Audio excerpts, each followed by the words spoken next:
working? It's not. No. Zach? People can't hear. Better? Okay. That's better. Okay. Thank you. Shavua Tov. Please rise for the Baruch. Just kidding.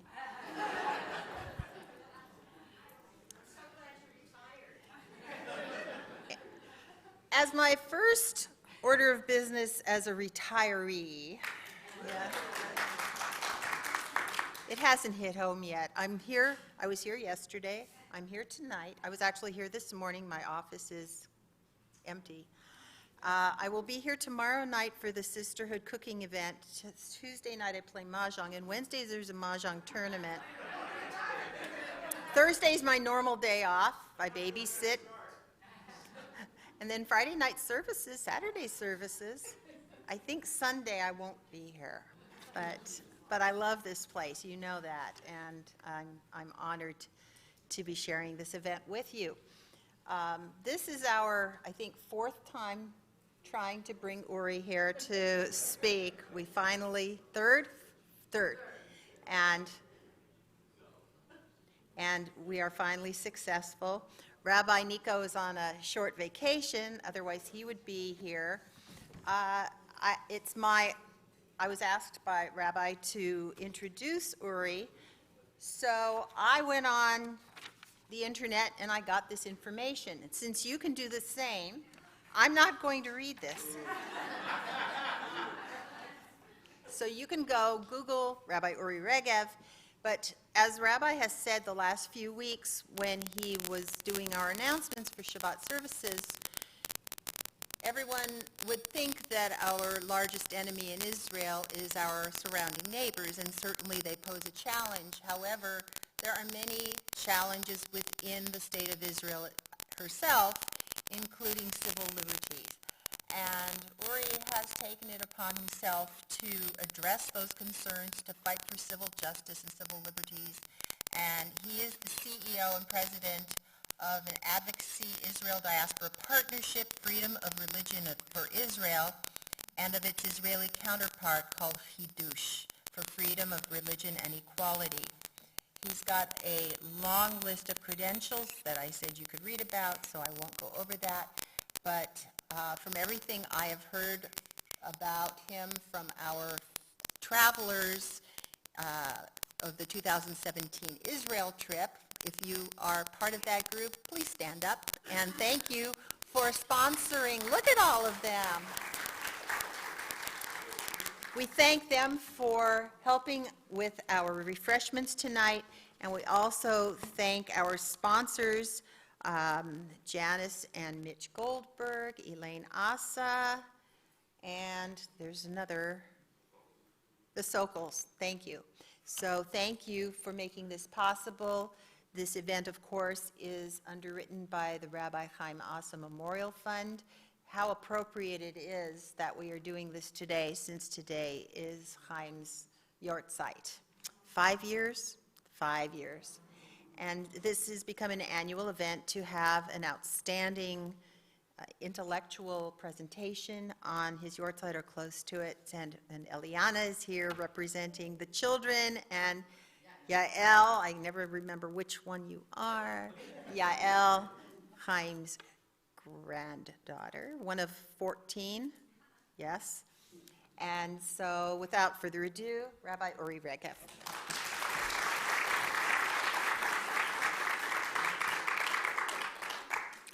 Toda rabba, erev tov. It feels good to be able to finally make it.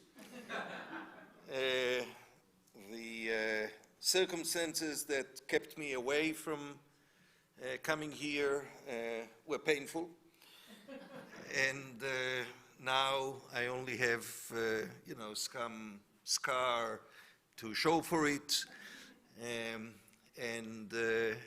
it's a particular honor to be here, to be able to pay tribute to a colleague, and having known Rabbi Haim Asa and Elaine over the years during their frequent visits to Israel and conventions, It's clear to me that this is a congregation that had a reliable, in-depth introduction to everything Israeli and the challenges that face Israel and face us, face you as a Jewish community with regard to Israel.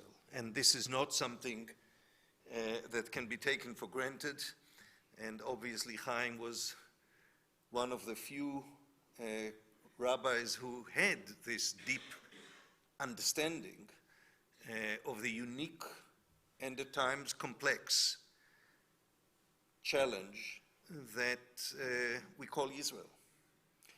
And I'm saying the challenge that we call Israel because much of the relationship of the American Jewish community to Israel is based not on knowledge, understanding of the nuances, but on emotions, sentiments, and in terms of the organized Jewish community, all too often on crisis management. And crisis management is not the best way of dealing with an existential challenge, or for that matter, an existential building block of who we are as Jews.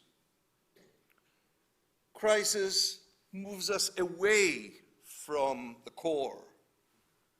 And I know that I sound very vague. But I want to be less vague.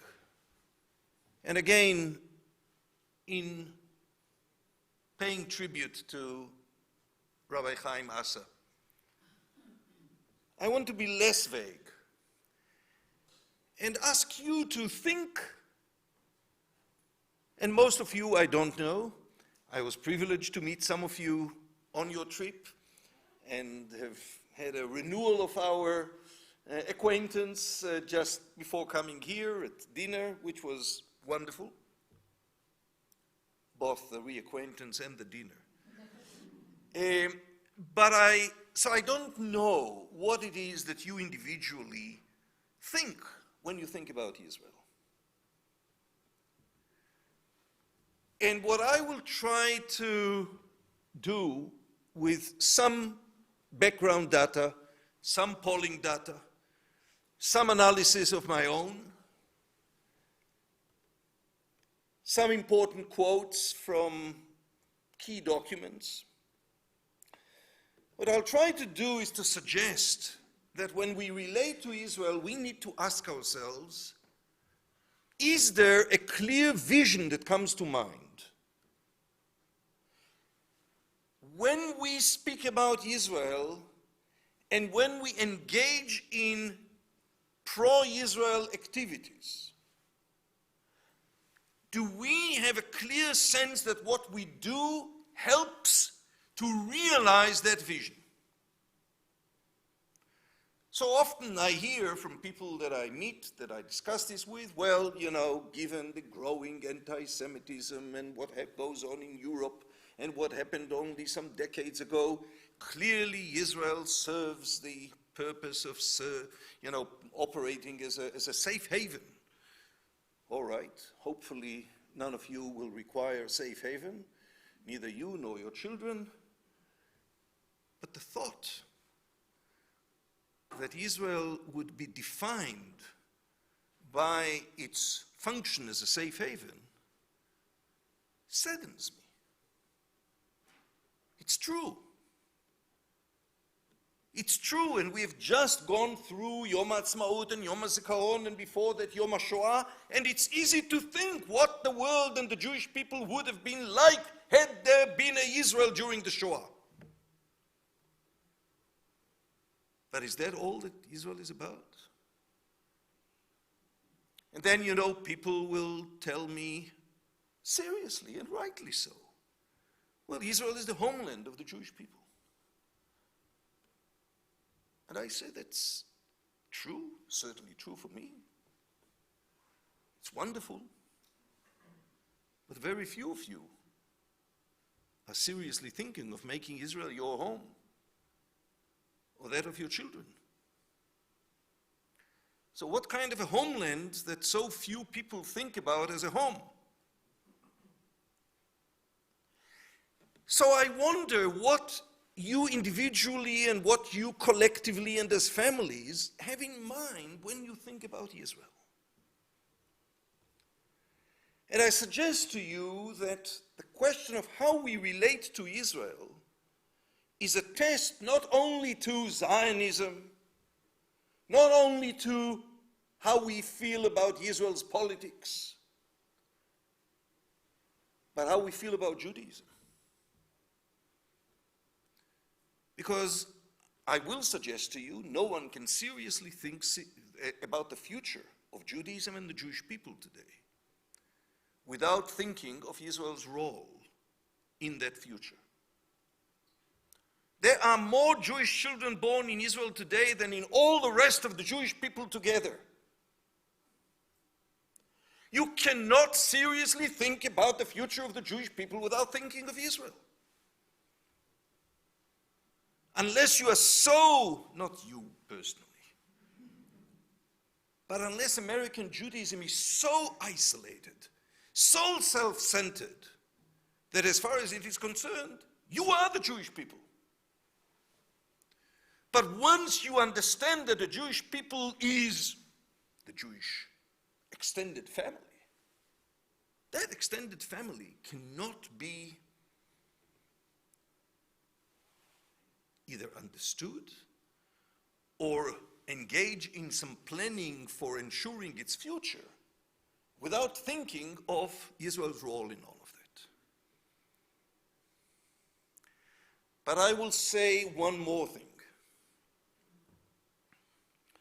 which I think is particularly relevant for communities like Beth Tikvah, namely liberal Jewish communities. This is an active community. You meet beyond services for social gatherings, for community-wide events, for learning. But Judaism has never been about synagogue. Judaism was never about Shabbat experience and a midweek study. Judaism aspired to be a living Torah that prescribes labor relations, criminal justice, international relations. It saw itself as prescribing a holistic mode of life, of a society, of family, of individuals, and interacting with its surroundings. Now, we are liberal Jews, and therefore, the sacred texts, are usually the starting point, not the ending point. And therefore, we will never satisfy ourselves just with steht geschrieben, just that's what's written, and that's what God expects us to do, and that's what we ought to do, and we shouldn't really question it.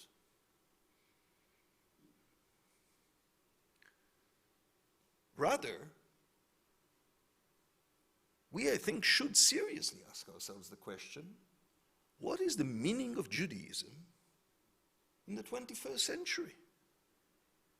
Surely it cannot just satisfy itself with answers that were true a couple 100 years ago or 1,000 years ago. Life changes, the world changes, we change. Is it conceivable that only Judaism will not change? Can we continue giving answers regarding gender inequality just because the sacred texts provide for gender inequality? We don't feel that way. I look around you. So we seek new answers. We do not deter from new questions. And therefore, the overriding challenge that we face is, what does Judaism tell us as a living tradition today? Does Judaism have a relevant message for the whole multi-discipline, multifaceted scope of life? And as successful as you may be as a Jewish community, and there has never been a more successful Jewish community in the history of our people, you don't run American economy, even though some do think that you do. You don't control American military policies. You don't control labor relations. Does Judaism have renewed, relevant, meaningful answers to a 21st century Judaism? And I suggest to you that the only way that can truly be tested out is in a Jewish sovereignty, where Jews actually are responsible for the country's economic policies, for the country's labor relations, for the country's poor, for the country's security challenges, for the country's peace prospects. And therefore, I'm here to invite you to think of Israel beyond that which we've been accustomed to, namely, our heart goes to the crisis that is reported, to the needs that are so enormous when Israel absorbs Jews from Arab countries and from the former Soviet Union and from Ethiopia, and when Israel is put under security threat from its neighboring countries and struggles for its survival. All of that is so true, and yes, we should be responding to it, and yes, we should be opening our hearts to it, and yes, we should be supporting it, but it cannot stop there. And what I'm therefore suggesting, and with that I'll open my presentation, what I'm suggesting is that testing and developing a vision regarding Israel is testing and developing a vision regarding our own Jewish identity. So when we speak about the Israel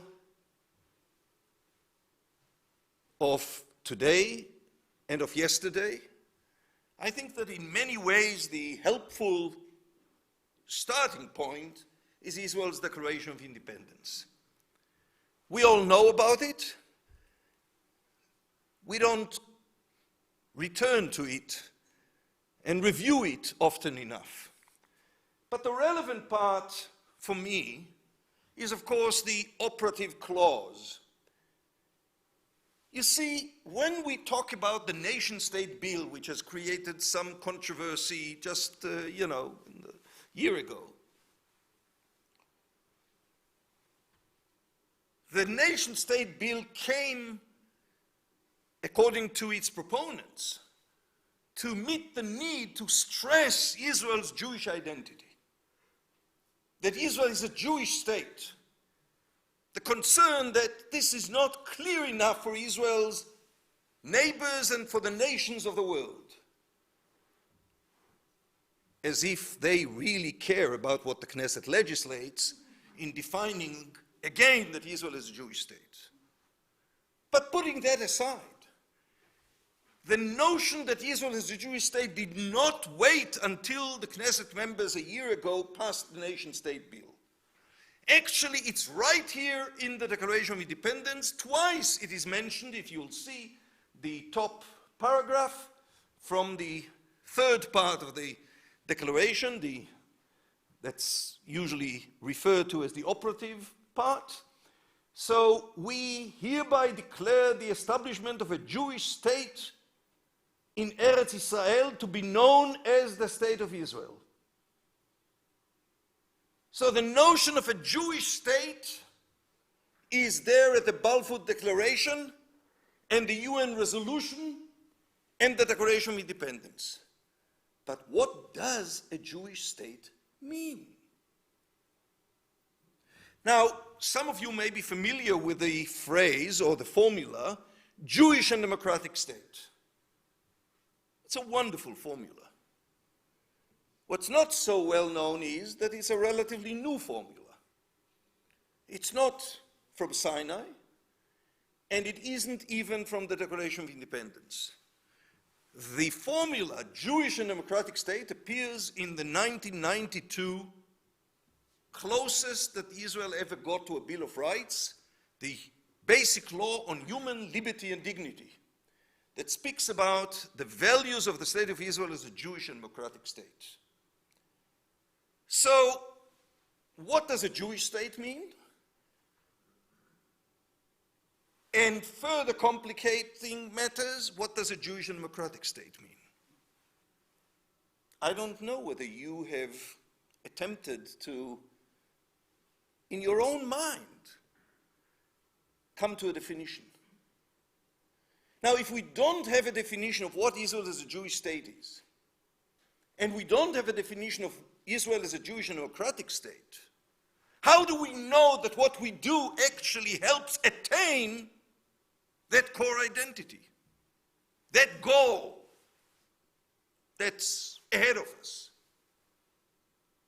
How do we know that what we do is not an emotional knee-jerk reaction to crisis, but rather a responsible commitment of Jews who care about Jewish peoplehood and the future of the Jewish people and the future of Judaism to strengthen that which strengthens a Jewish and democratic state?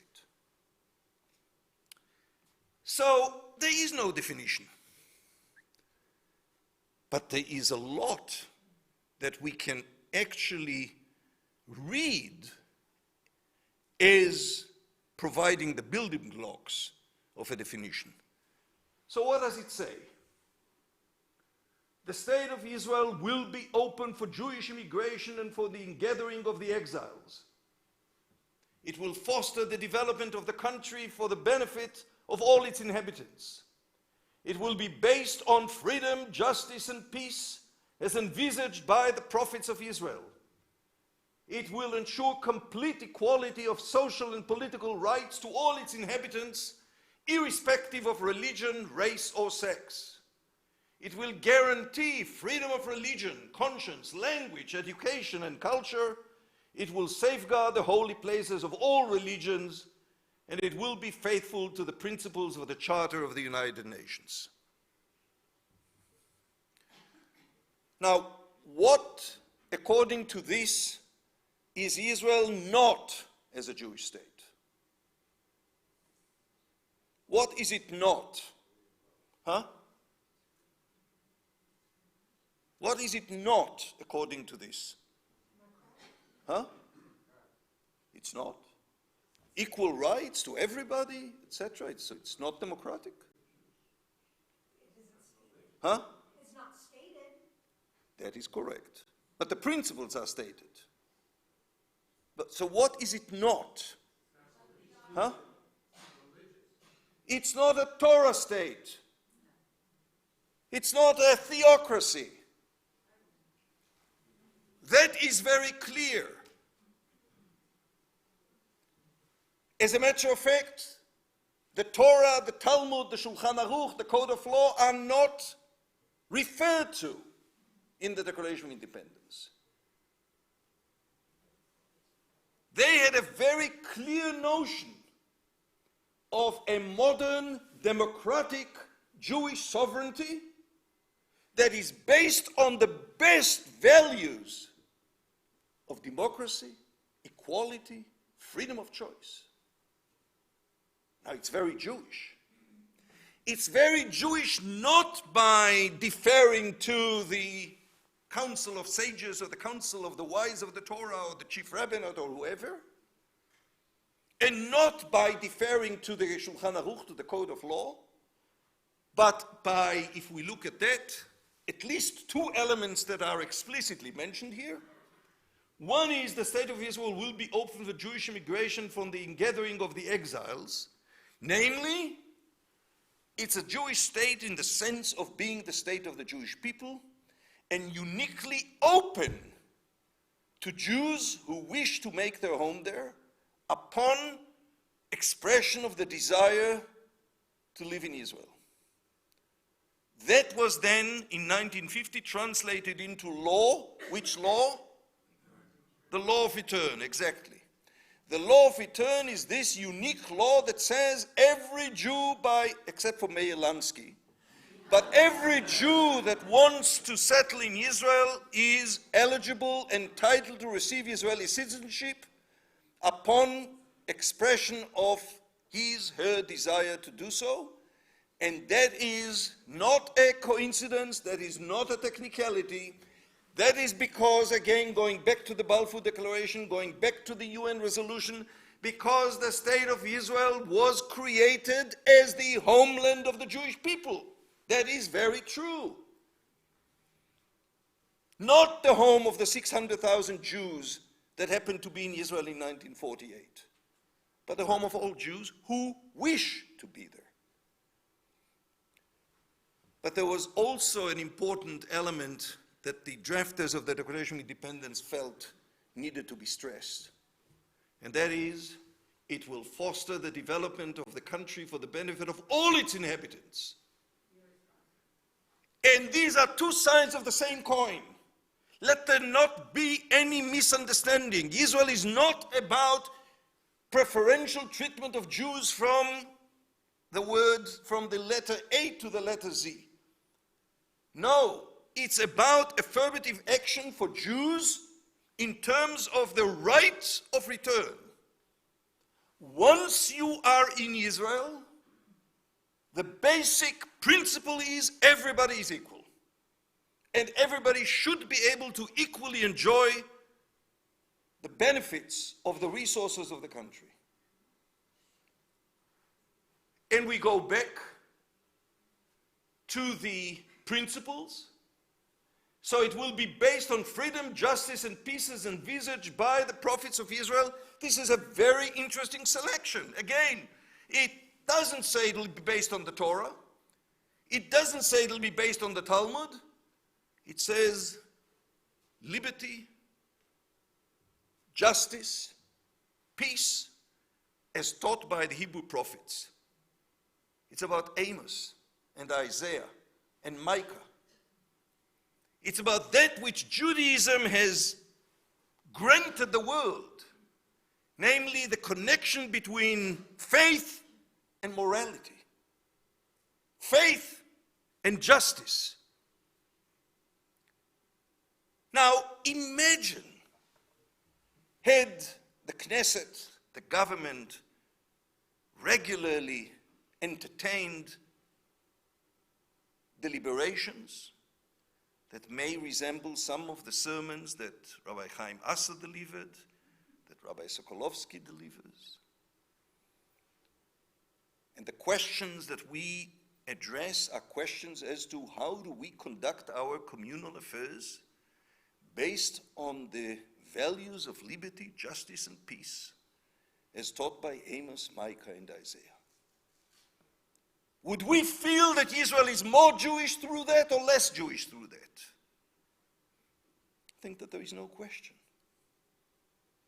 I think that there is no question, and we underestimate the importance that Reform Judaism, that liberal Judaism holds in terms of infusing Israel with the ability to think through how liberty, justice, and peace can be applied and related to the everyday challenges of personal, collective, and international life. There is hardly an understanding of the historic existential role that we may play, not in merely strengthening our congregations and gaining rights for our rabbis, which are important. I'm not going to belittle that.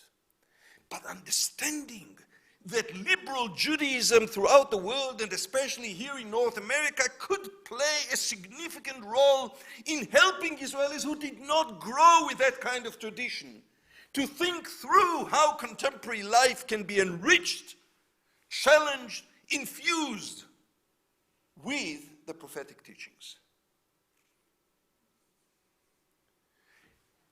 Now, but this is sort of possibly to some sounding sermonic.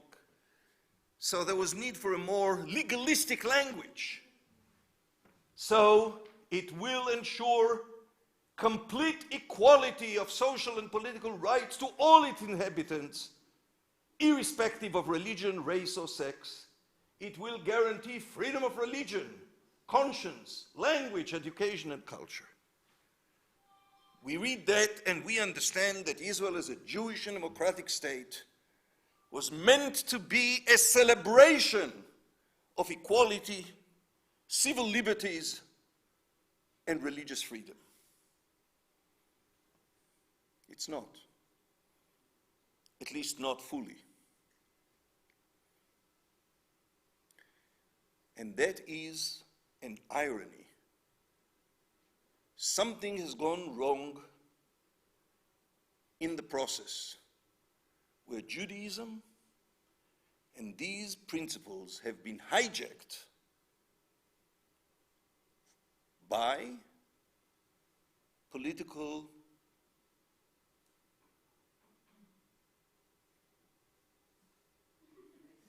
I'm trying to think of a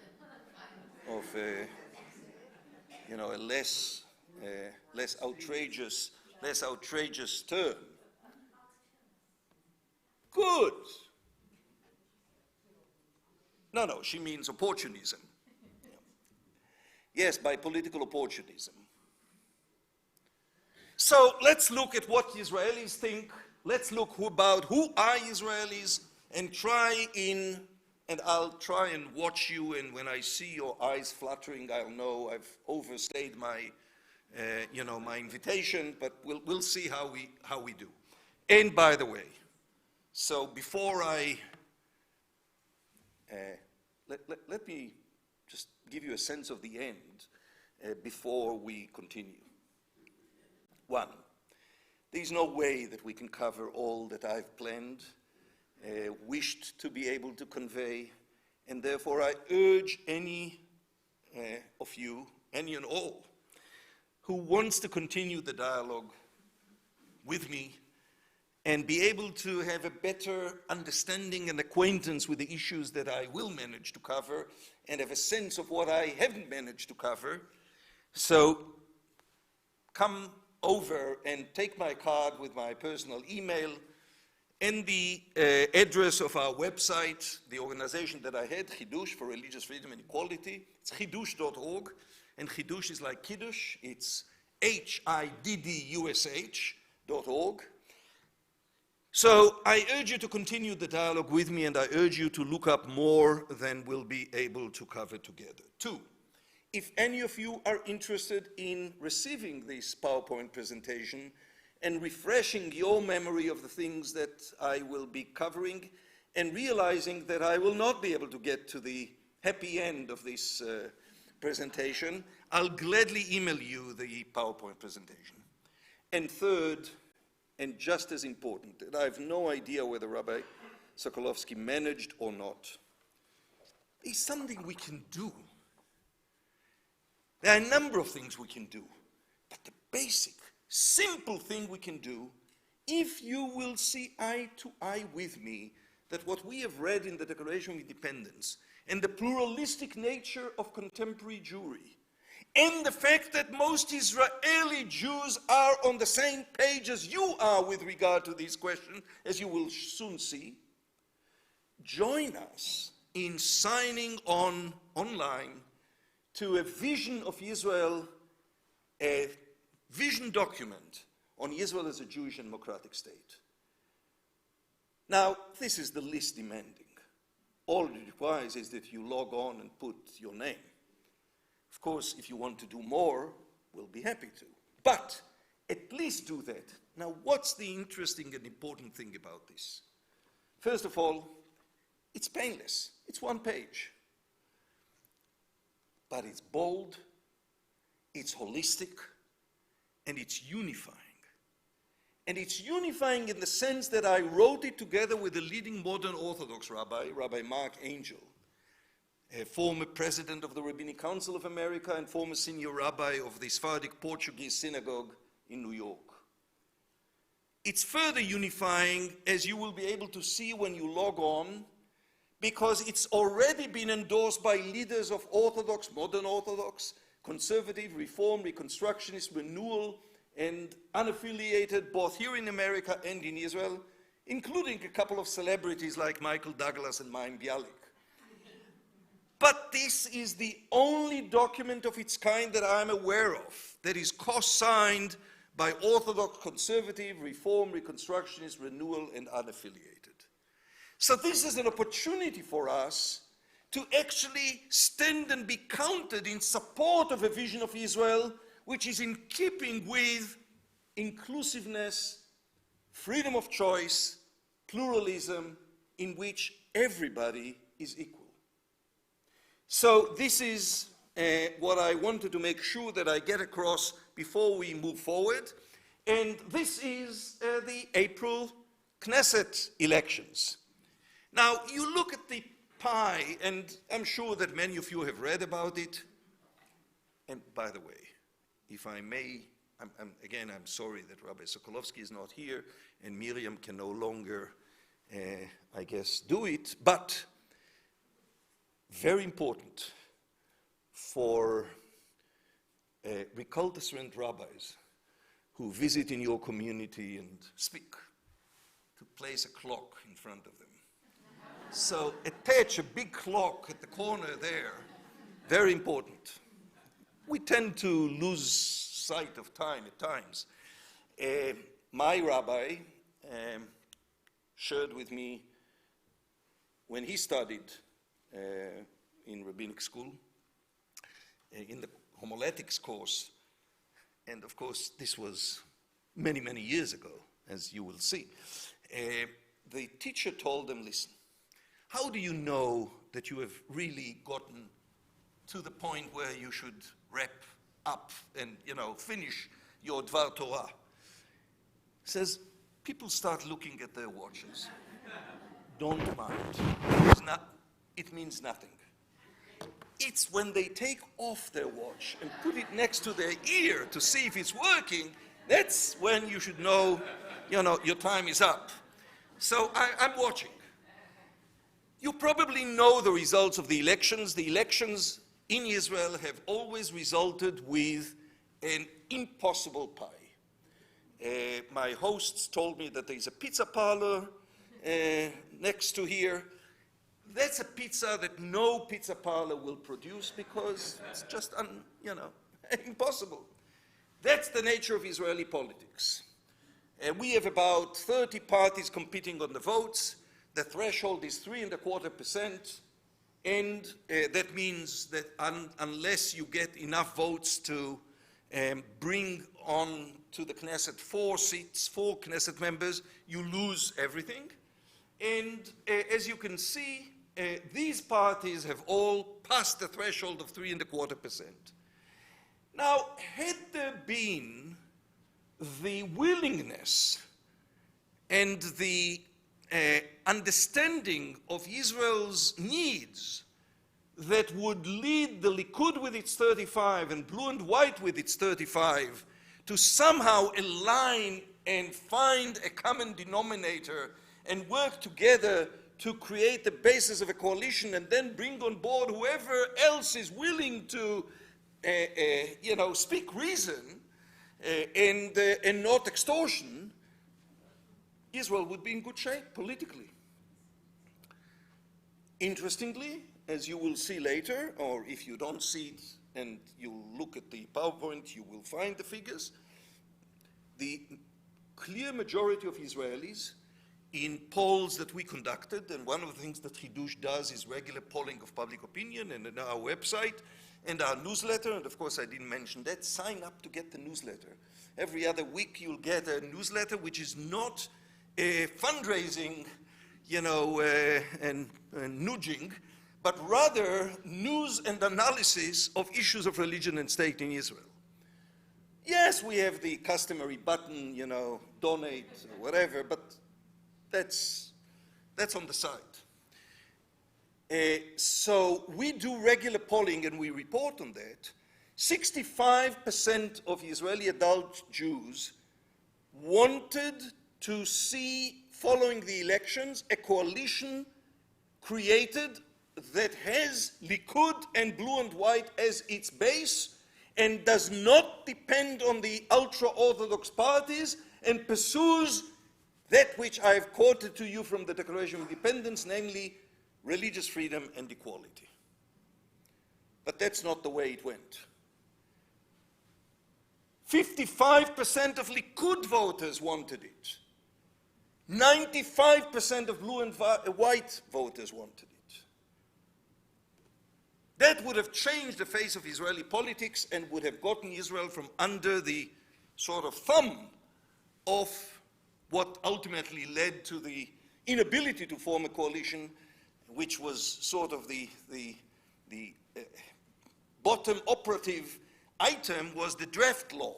But of course it was much deeper than the draft law. But the draft law, namely the demand of the ultra-Orthodox parties that their yeshiva students not be drafted to the army, and just to put it in perspective, Ben-Gurion exempted 400 yeshiva students in 1948, remnants of the European Holocaust.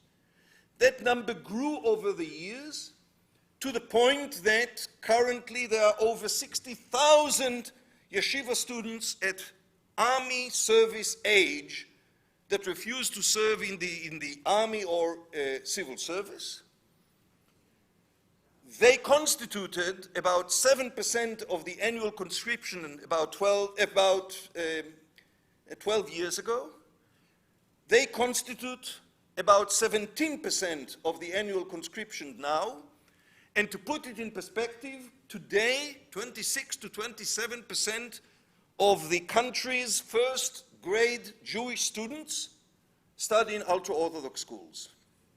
And what happens now is that the leaders of the security forces are shying gewalt, realizing that if something is not done about that, in just a few years it'll be 25 to 27% that will dodge the draft. And what they say is that basically cuts into the draft base, into the enlistment base, to the point of jeopardizing Israel's security. So you look at that picture and you understand the problem that Netanyahu faced. So he did not turn to Kahol Lavan, he turned to the ultra-Orthodox, the Shas and United Torah Judaism, that each got 8 at the bottom, the United right-wing parties that got 5, Kulanu, Kahlon, that has since then announced that it's going to sort of integrate into the Likud with 4, and that meant that together they had 60. What do you need to have a coalition? At least 61. Now, by the way, 61 is suicidal, as Netanyahu himself found, because every one Knesset member can pull the rug from under you. So his next challenge was to get Lieberman, the Israel Beiteinu, which you see here as having 5 Knesset members. And with the Israel Beiteinu, he would have had 65. 65, challenge. Each faction that leaves the coalition puts it at risk, but still it's a majority. Without him, 60. Not enough to have a majority. Well, even though Israel Beiteni had only 5, but those 5 were enough to prevent Netanyahu from being able to form a coalition. When you talk about Israeli politics and people tell me they don't understand, I'm saying that the majority of Israelis want religious freedom, want pluralism, etc., etc. Well, why don't they have what they want. Well, they don't have what they want because of that. They don't have what they want because, based on the system and the practice of not working across the aisle, namely bringing together and here it's not bringing together left and right. This is bringing together right and center right. Because blue and white is anything but left. You know, it has 3 former chiefs of staff. One of them was the Minister of Defense. Most of their members have spoken repeatedly on current issues in a way that demonstrates that they are center and right of center and definitely not left. So instead of them coming together, there is an attempt to create a narrow coalition which ultimately breaks down when somebody like Lieberman says, I'm committed to drafting yeshiva students, and I will not give my hand to creating a Medinat Halacha, a Torah state. And this, instead of being a right-wing government, is going to turn out to be a Haredi government. And he stuck to it. Obviously, he knows how to play poker. And the bottom line was, Netanyahu was forced to try and preempt transferring the responsibility to try and form a government coalition to another Knesset member by holding a vote in the Knesset to disband the Knesset and hold early elections.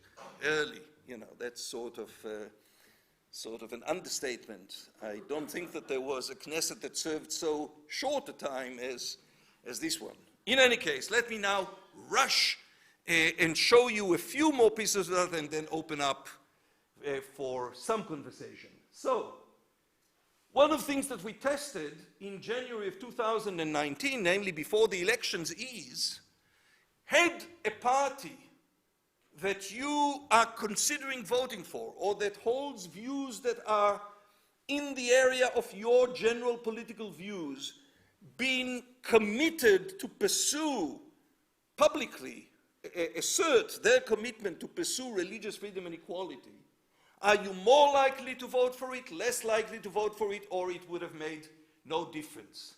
Well, the interesting thing is that among all respondents, 52% are saying, I would have been more likely to vote for such a party. But that's not the most important thing. The important thing is, what do the undecided voters? Because if you have already made your decision, the fact that you say, I would have liked to do that and I would have been happier voting for the party that I'm going to vote for anyway, makes little political difference. But what about the undecided voters? And there was a significant percentage of undecided voters. Well, among them, 64% have said, I would have been more likely to vote for a party had it made a commitment to address and pursue religious freedom and equality. And the fascinating thing about it is, who is the one political leader that actually held the, bull by the horns and at a late point, namely after the elections, pursued this path? Who is it? Huh? Lieberman, exactly. Lieberman started talking, as I said before, I'm not going to allow a Torah state to be created under my watch, and I will not be part of, instead of a right-wing government, it'll be a Haredi government, etc.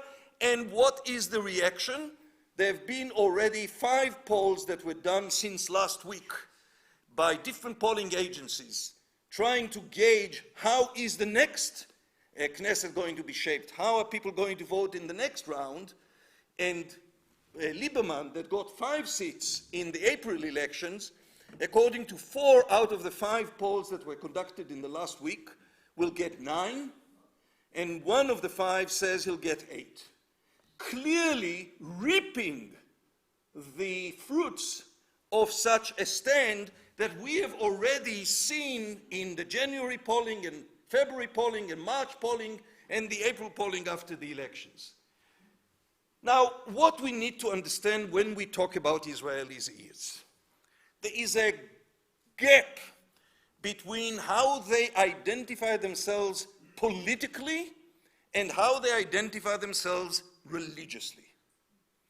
Politically, very important for us to understand, When you ask the question, how do you define yourself? Are you center, left of center, very left, right of center, very right?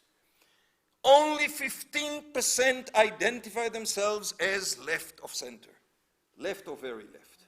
62% identify themselves as right of center or very right. That's the picture. We may not like it, we may do like it, whatever it is, that's the picture. And until and unless there is a major shift in the geopolitical and security realities, that's what's going to be. For Israelis, left and right are mostly determined by their attitude towards the question of territories, settlements, and the peace process. Not abstract economic questions, not liberalism in general. But whereas this is the political picture, when it comes to religious identity, only about 20% identify themselves as religious, with 47% identifying themselves as secular, and 18% identifying themselves as what is in Hebrew called Masorti lo kol kach dati, traditional, not so religious. Huh? No, that's the 13 is Masorti, close to religion. The bottom line is 18% Masorti lo kol kach dati. What happens is that about 12 years ago, the Central Bureau of Statistics introduced a new refined category list for religious identity. Are you Haredi, religious, meaning Zionist Orthodox? Masorti dati, traditional link toward religion. Masorti lo kol kach dati, traditional not so religious. Or secular, not religious. So what you have, and we don't have time to go into it, but what you have for all intents and purposes are about 65% who say I'm either secular or traditional, not so religious. Because the traditional, not so religious on general policy issues are very close to the secular and not to the religious. So this is the breakdown when you look at religious identity. Very different from the political breakdown. One thing is important to stress, and that is, there is a correlation between the Haredi and the Dati, the religious, and the political breakdown, namely, most of those who identify themselves as ultra-Orthodox or as religious also identify as right-wing politically. We could have talked a lot more about it, but that's the finding of numerous repeated studies. Now, are these issues of religion and state of importance to Israelis? Because so many think, you come because you're a Reformed rabbi and you're concerned and it's about your rights, etc., etc. Nothing of the sort. Yes, I care about those issues. But the general adult Jewish population feels that, and we asked that question, actually we started asking in 2009 when Chidush was founded. We asked, there are a number of domestic conflicts. Again, we don't compare it to the security issue. But there are a number of domestic conflicts. Which of them do you consider to be most acute in Israeli society? And we list 5. Rich and poor, new immigrants and veteran Israelis, Sfaradim and Ashkenazim, political right and political left, and Haredi and secular. And what you can see is that new immigrants and veterans, something that was very contentious back in the 70s and the 80s, gone. Israelis don't feel that it's an acute conflict. Rich and poor and Sfaradim and Ashkenazim that have been explosive at certain points are low. The key acute conflicts, domestic conflicts in Israeli society are between political left and political right and between Haredi and secular. That's what Israelis feel is threatening the fabric of Israeli society. Now, so the question that we asked in April, right after the elections, is how important is it to you that the party that you voted for promote religious freedom and equality? Now this is so interesting Because even when we come to the Likud, 63% are saying, yes, it is important to me. But especially when we look at blue and white, and when we look at Labor, and when we look at Israel Beitenu, Lieberman's party, and when we look at Kulanu, Kahlon's party that has now aligned with Likud. 95% and 98% of blue and white and Labor say this is important to me.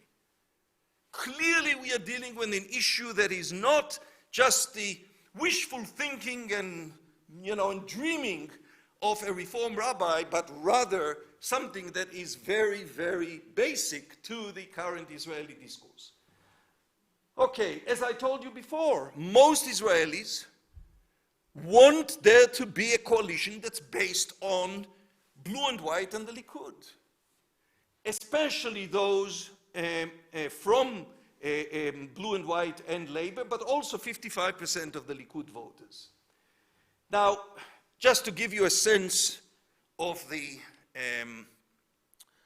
projections, and then I'll rush to one more and open it up for, we'll see if you would like to continue this conversation now.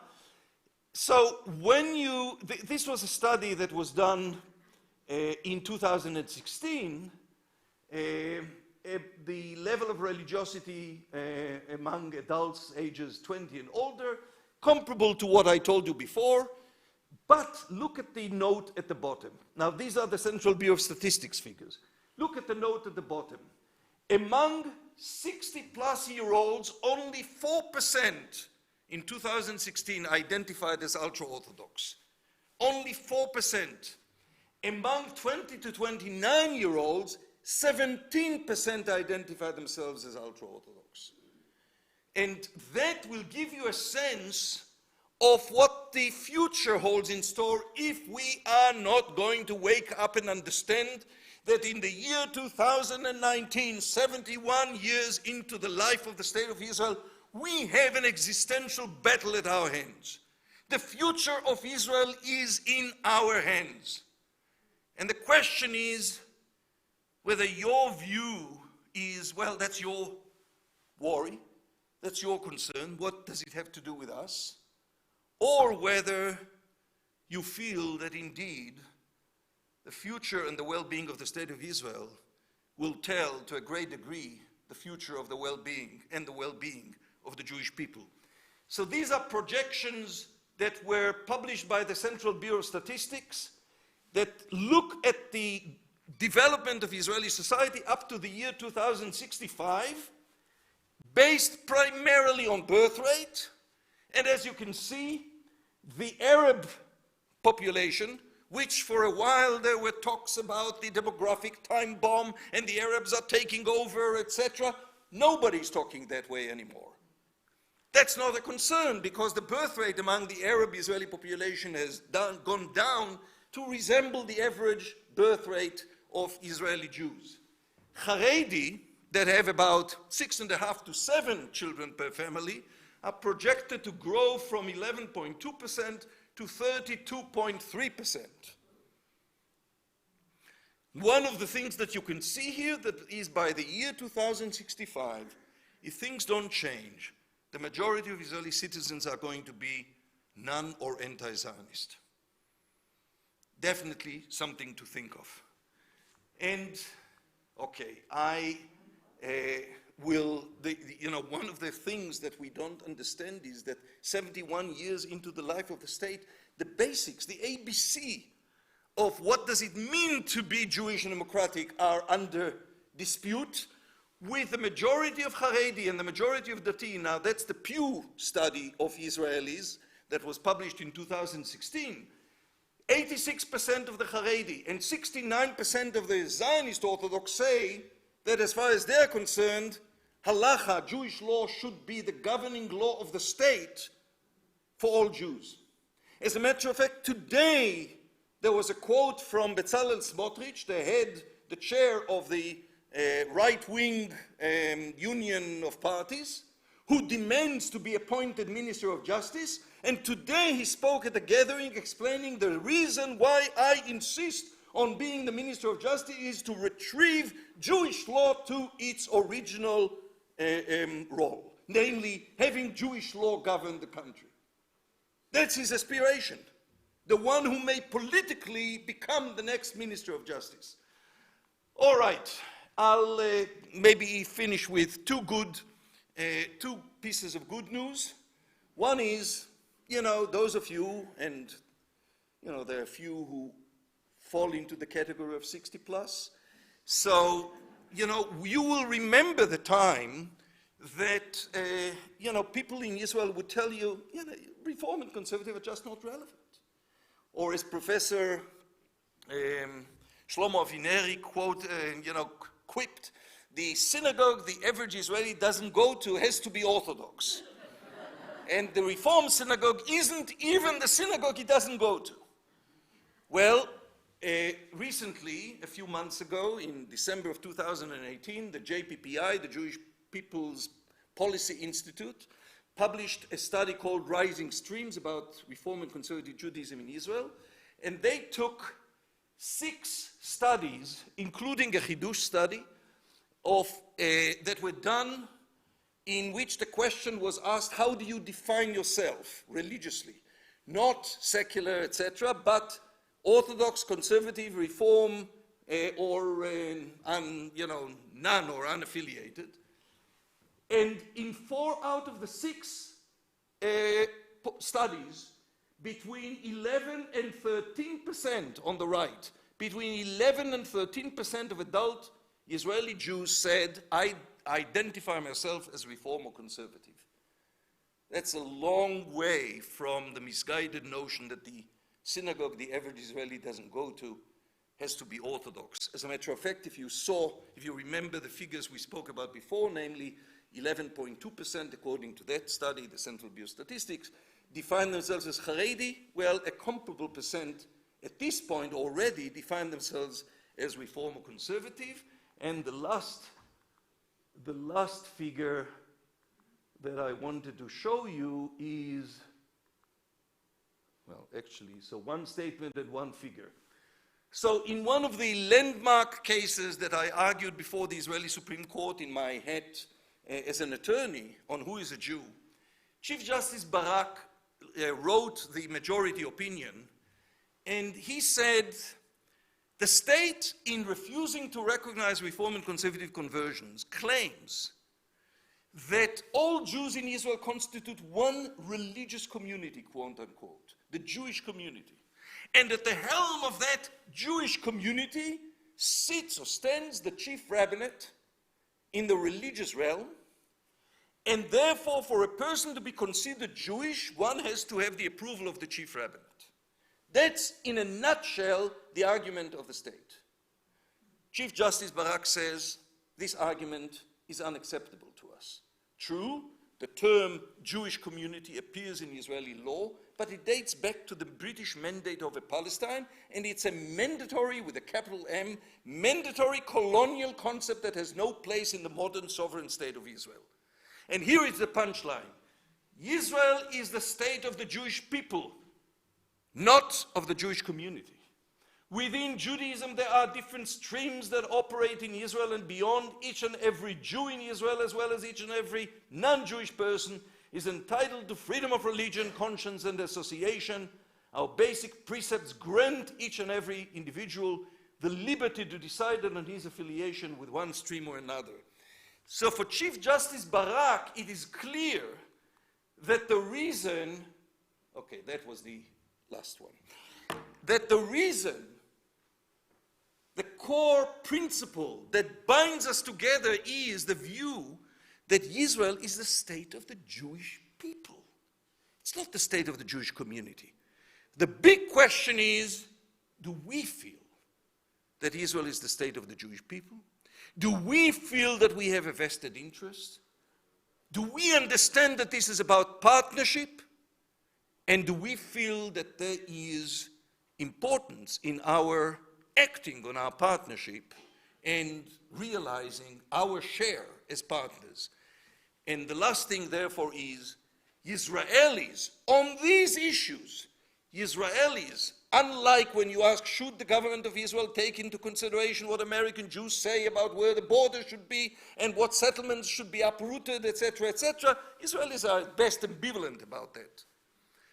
When you ask the question, do you want diaspora Jewish leadership to help advance religious freedom in Israel, 68% are responding in the affirmative. So Israelis certainly would love to see the Jewish community in America, especially the liberal Jewish community in America, become more actively involved in pursuing the challenge of religious freedom and equality, even as regarding the territories, peace process, etc., things are so much more complex and so much more divided. All right. If we still have a few minutes and you are not deeply asleep, maybe you can refresh your engagement, comments, questions, rebuttals, anything that's on your mind or things I didn't touch. And as I said, do come and take my card. And if you are interested, I would love to send you the PowerPoint and you can sort of go over it at a slower pace and sign on the vision statement on Israel as a Jewish and democratic state. Yes? Questions, comments? Yes? What is happening on the ground in Israel to help implement all these statistics about getting some of these definitions of Israel as a Jewish state, one based on what you Yeah. define as liberal context of equality, freedom of choice, etc. What extent is there any movement actually going forward at the local level or whatever, or is the ultra-religious community pressing down and pressing the ability to get those moving forward? Well, first of all, obviously, this is a key question. And I'm not here to say you should pull the chestnuts out of the fire for us. I'm here to say this is about partnership. I believe we have a joint interest in seeing Israel view world Jewry as partners and not as, problematic relatives that should be challenged to send your checks, but stay home. Don't bother coming here because you're not welcome here. So with Israelis, this is just one example. You may recall a few months ago, there was a vote in the Knesset about an amendment to the surrogacy law, and the question was whether the surrogacy law would be amended so as to allow gay couples to enter into legal surrogacy in Israel. Because currently gay couples cannot have legal surrogacy in Israel, and they are forced to go to America, South Africa, elsewhere, and at the cost of over $100,000 to have a child. So the Knesset, based on the demand of the Haredi parties, voted against the amendment. Netanyahu, if you remember, if you followed it, said, I am supporting of this and we will reintroduce the bill, maybe at some time, either in this life, or second life, afterlife. But a few days later, there was a demonstration in Rabin Square in Tel Aviv that attracted, according to the estimates, 100,000 people. This is a picture from that demonstration over this issue. You may have also followed some of the strong grassroots reactions and political reactions to the attempt to curtail the ability to have coffee shops and mini markets, etc., open on Shabbat. And again, in the city of Ashdod, where there are many Russian Olim, there were demonstrations all over. And Lieberman sort of demonstratively brought his staff on Shabbat to Ashdod to identify with the demonstrators and sat at an outdoor coffee shop, etc., to sort of deliver the point. So there are a number of issues involving gender equality, involving personal status matters, involving Shabbat, involving LGBTQ rights, that actually stir up quite a storm in Israel. The problem is that not enough people have connected the dots. I've not spoken about the economic threat. I mean, this is threatening Israel's economic well-being. And I don't want to get into it. I realize that our time is up. I mean, either we'll find a way of, when I'm back in the area, coming back and continuing our conversation, or you can read in our materials about it. But it goes to the heart of Israel's economic well-being and Israel's security. So yes, these issues also stir up the concern of Israelis, at times being represented by demonstrations. Israelis don't tend to demonstrate, but occasionally that happens. And what I have shown regarding voting. I hope very much that this time around, blue and white will get the message, will see Lieberman's cue, and Labour as well, and will step up their commitment to pursue those issues. They stand to gain support if they do so. We can do as much as we can on our own in partnership with other organizations, Reform, Conservative, Secular, Modern Orthodox, which we do, and internationally by having this vision statement on Israel as a Jewish and democratic state and gaining signatures both in Israel and here. The Hebrew rabbinic phrase is, Lo alecha malacha ligmor ve'en ata ben chorin libatel mimena. You may not be able to complete the job, but you have no right to desist from addressing and attempting to do it. Yes, ma'am. What are the primary safety and security threats or issues that are going to probably come up in the downtime between now and the actual next election date? And how are they being addressed given the fractious nature of the way the different parties are moving together? How are those two dynamics going to affect each other? And is it going to create a vulnerability that is going to possibly be taken advantage of by Arab neighbors that surround her? I don't have a crystal ball.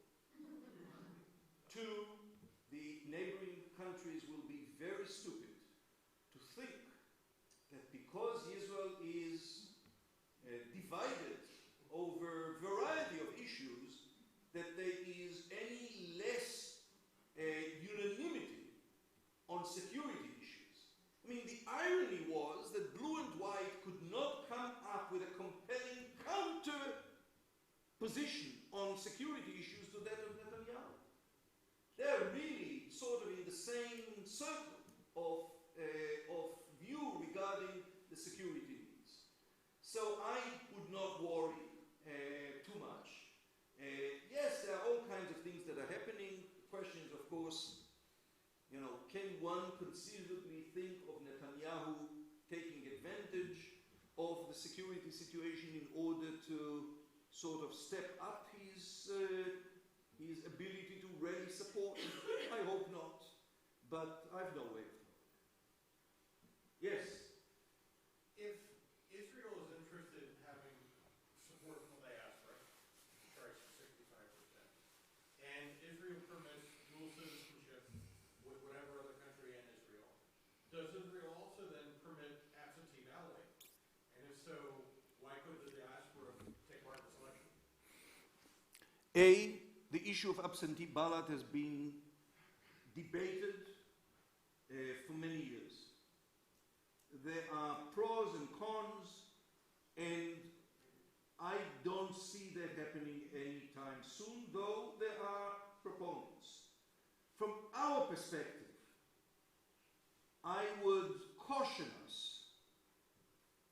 not to hold our breath that this will be a solution. Because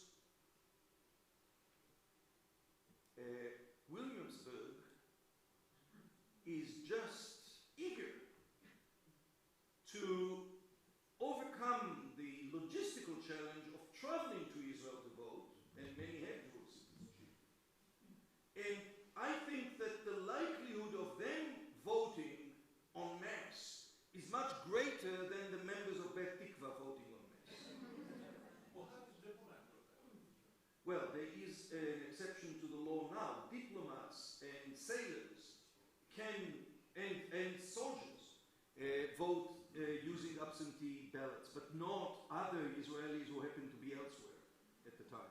There is an estimate that there are about 1 million Israelis in America. And I just heard earlier today at a meeting that I attended that the estimate is that in Los Angeles there are between 300 and 500,000. Now, it's interesting how that would play out because most of them, I would say, have right-wing political views.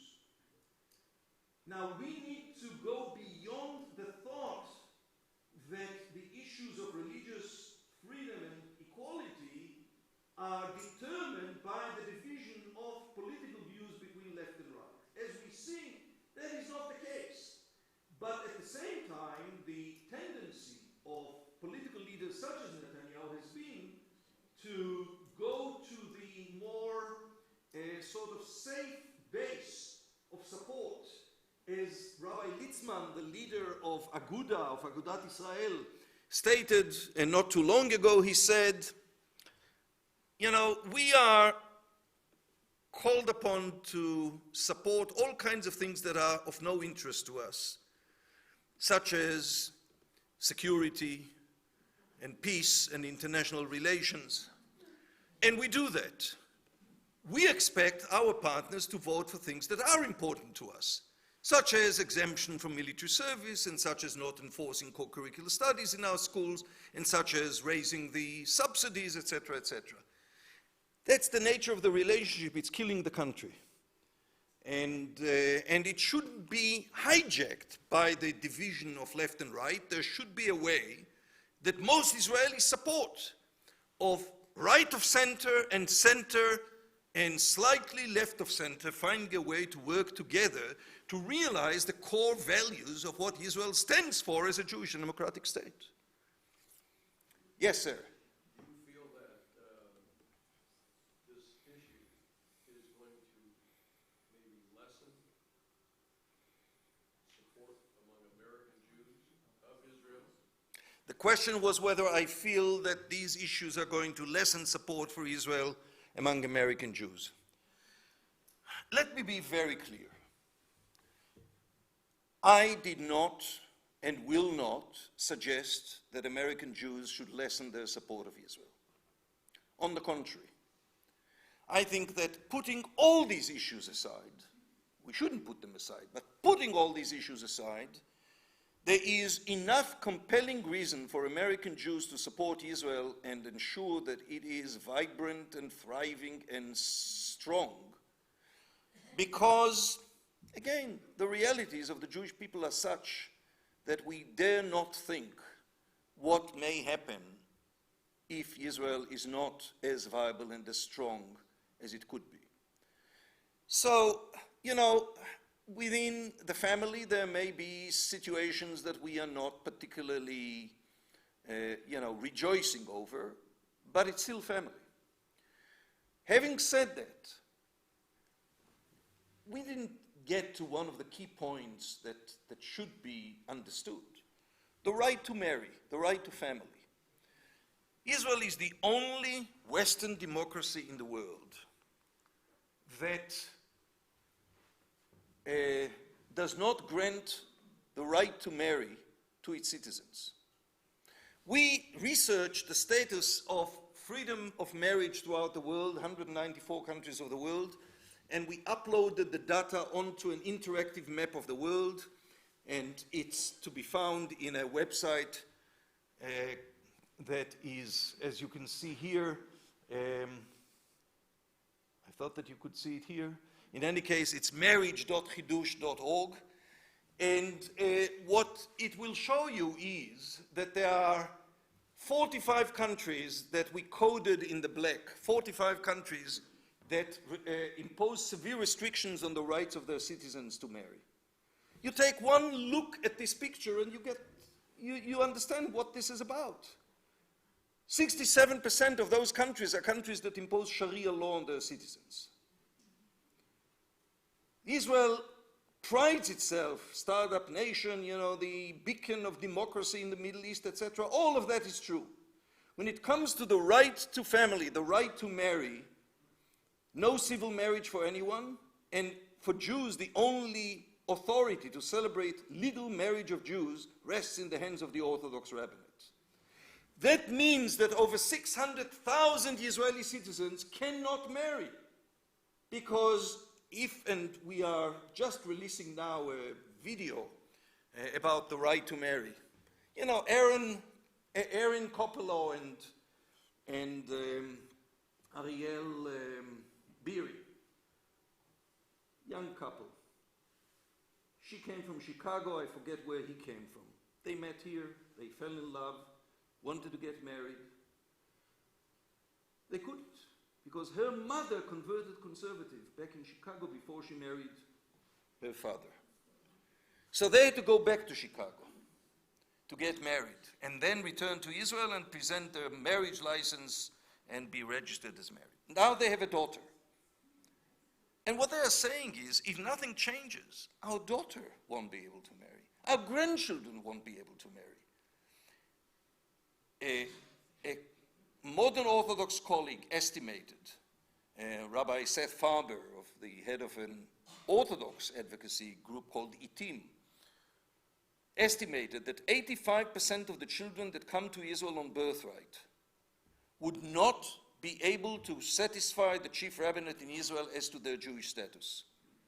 You bear in mind, with intermarriage, with most conversions being Reform and conservative, there is just the reality that the next generation of American Jewry, the majority will find themselves denied equal seat at the table. Is that a prescription for stronger and better relationship with Israel, or a disaster? I think it's a prescription for disaster. Now, if you don't have to take my word for it. Some months ago, Ron Lauder, again, Ron Lauder, a former confidant of Netanyahu, who served on his secret missions to negotiate agreement with Syria. He was ambassador, US ambassador to I forget where. The, heir to the Lauder, empire. He wrote an op-ed in the New York Times, being a right-winger, very committed to Israel, saying, that can't go on. You are turning us away. So I wouldn't prescribe that. I would advocate against it. But I think that nature will take its course. And at a point where your commitment to Israel, which, assuming that it's there, going back to your parents or relatives being, survivors from the Holocaust, or remembering the, founding of the State of Israel, or remembering the Six-Day War, for your children and grandchildren, that's not a reality. What will bind them if we are not going to be able to live up to that noble vision of a Jewish and democratic state that celebrates liberty, justice, and peace, and is inclusive of all Jews, and grants equal rights to all, whether they're Jewish or not? Yes? Given the demographics that you've discussed, how would a Haredi explain what the future is going to look like for them in terms of both economics and security when they don't contribute financially or to the military? So, I'm not asking you to wear your Haredi hat, but how would they? So, Rabbi Gafni, following the 2008 economic world meltdown, said, Israel didn't suffer greatly in that crisis. And that is because God watches over Israel. And in a recent editorial in the leading Haredi daily newspaper, on Yom HaAtzmaut and Yom HaZikaron, Memorial Day, they explained the real soldiers who ensure Israel's security are not the IDF soldiers. It's the yeshiva students.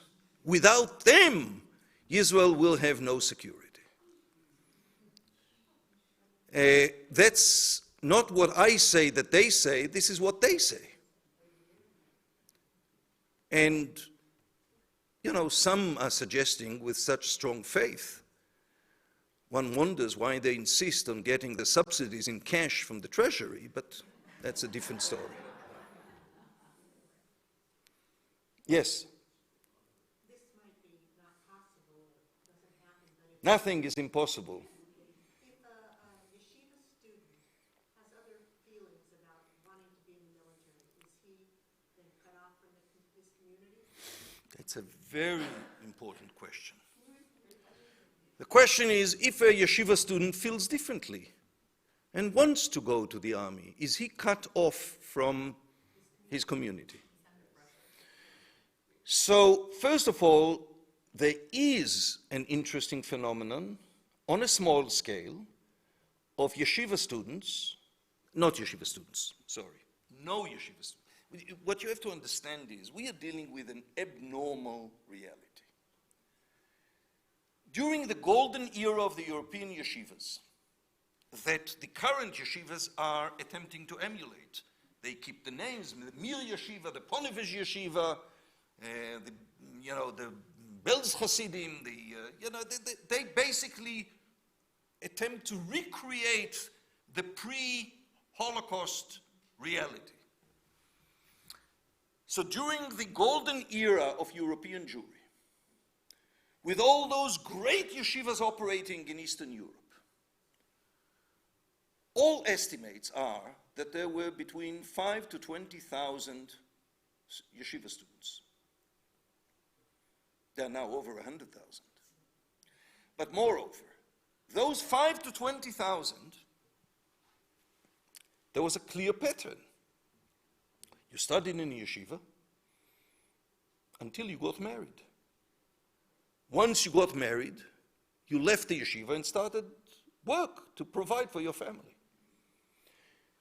The excelling students, the excelling yeshiva bochers, were married into the families of them, the rich family in the village, in the town, and the father-in-law would provide. That's the origin of the joke. A guy says to his friends, I couldn't have hoped for more wonderful son-in-law. He treats me like God. He's being asked, how will you do this? How will you do that? God will provide. God will provide. The reality is that we are dealing with an abnormal reality in which the ethos is that 100% from an early age up to retirement. Not retirement, but when you can't do that anymore, well over retirement, you lead full-time study in a yeshiva. Now, this is intellectually impossible. So there are dropouts. And some of the dropouts find a way to find a job, even though the sad reality is they were not trained and not educated to be able to do any kind of a job that requires education. Because they refuse to teach their sons co-curricular studies. So the schools are funded by the state, but they refuse to teach math, science, English. And it's interesting because there is a parallel, I don't know how it is in California, but there is a parallel battle now in New York, if you are reading about it, with the state of New York. And by the way, the same thing in London, where the authorities stepped in and said, this can't go on. We are not willing to fund, these schools. So some are dropouts. And some of them actually want to go into the army.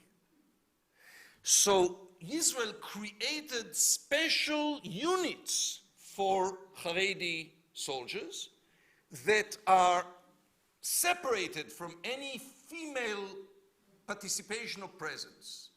And they study in addition to their military service, and they receive glatt kosher food and all kinds of other provisions.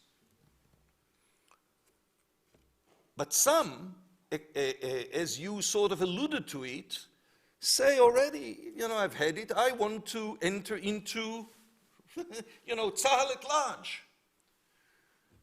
Both those who enter Tzahal at large and many of those who enter into the special units are assaulted when they come back to their neighborhoods.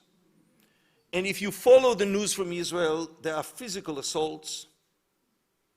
Many have asked for special permission to leave the base in civilian clothes so that they cannot be identified as soldiers.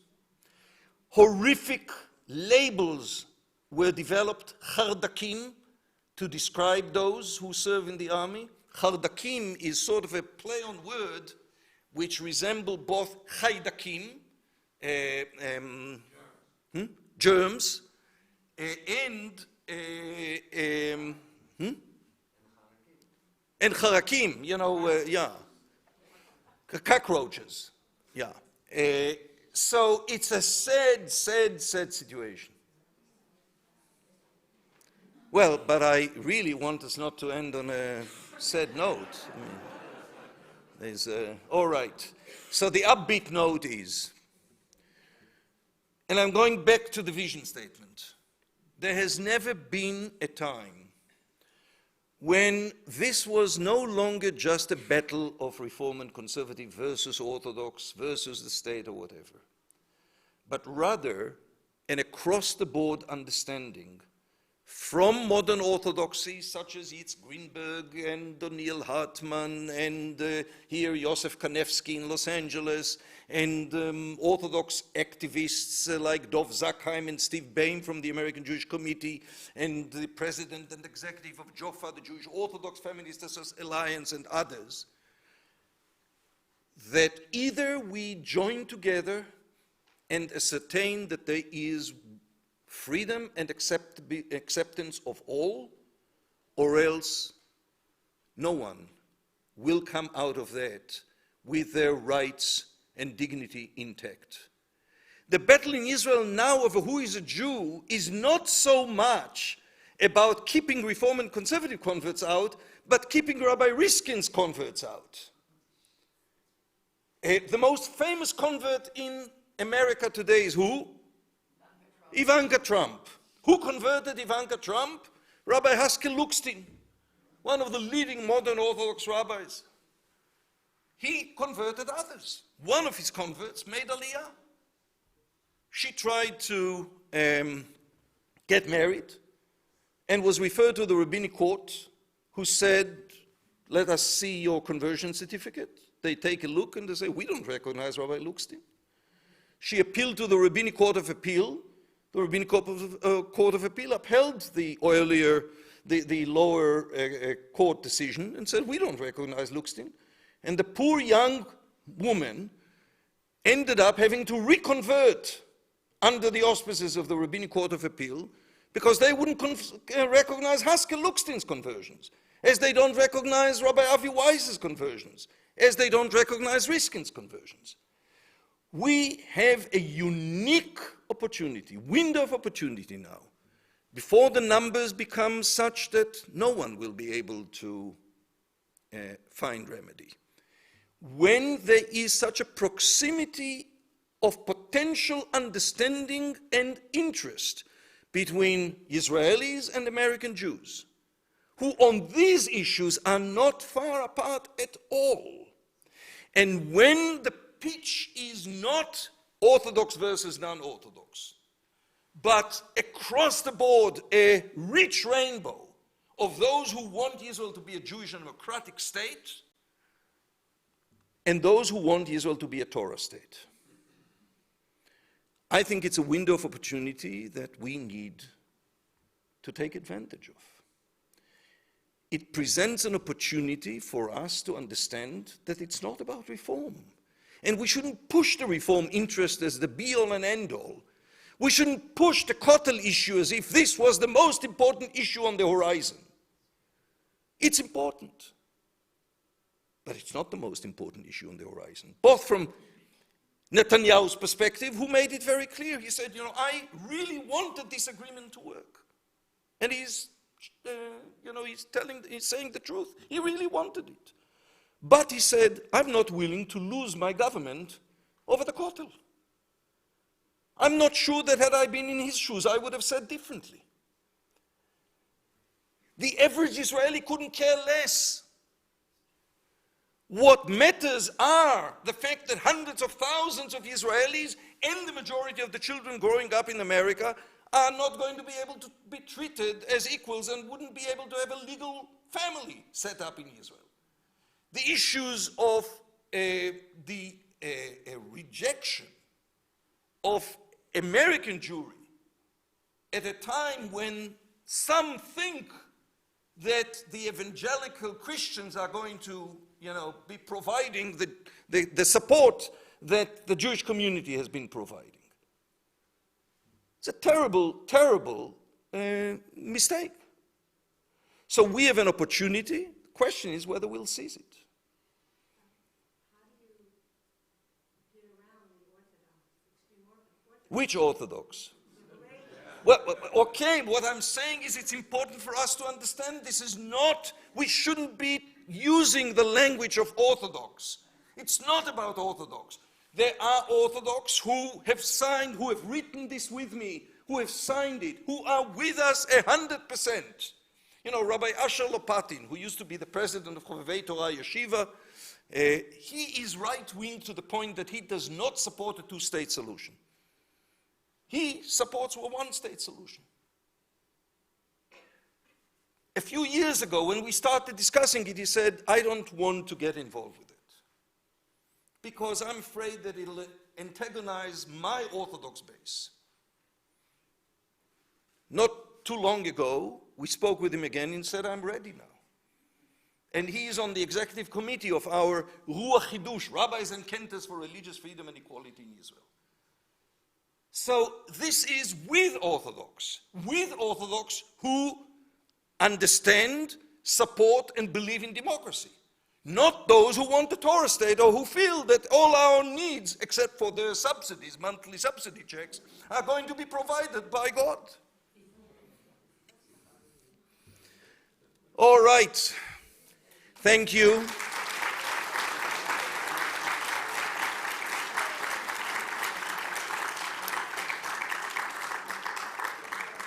Those who do want to keep in touch, come and pick up my card, and I would love to hear from you. And I hope that Rabbi Sokolovsky will send you the link to the vision statement and would love you to, yes, definitely.